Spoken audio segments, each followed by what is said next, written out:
Good morning, everybody. I'm Ken Sloan. This is my wife, Emily, and we've been asked to tape this for you. So, Emily, go ahead.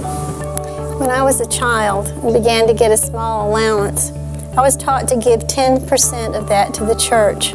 As I grew older, I learned that God had given that instruction to His people as one way to worship Him and to care for His place of worship and those that led His way of life.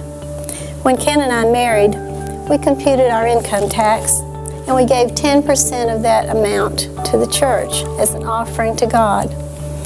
We often give in other areas that we believe in that are significant, but these contributions are beyond that tithe that we pledge at the beginning of each year.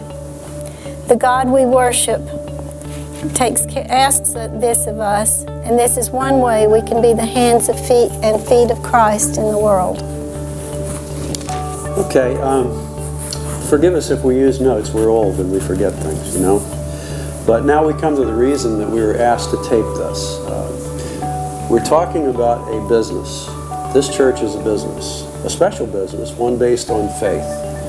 But a business nonetheless. And any business has to have some estimate of what their income is going to be. So we're kicking off a stewardship campaign, and these messages are part of that. Emily's story is pretty much my story as well. We were both taught that we all have the freedom, intelligence, and responsibility given by God to earn an income. But we were also taught that all of that income is God's, really.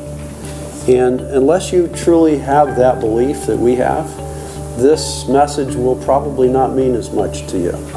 But if you remember that God, Jesus actually taught that we would be taken care of better than the lilies of the field and the birds of the air, and they didn't have worries, so we shouldn't either. So we have, over the years, tried to tithe. And guess what? We haven't starved. You can look at us and see that. And we're hoping that, you know that we're not perfect, but we have tried to at least fulfill that part of the Old Testament edict about giving 10% back to God. And we hope you would consider that as you make out your pledge for the coming year. Thank you very much.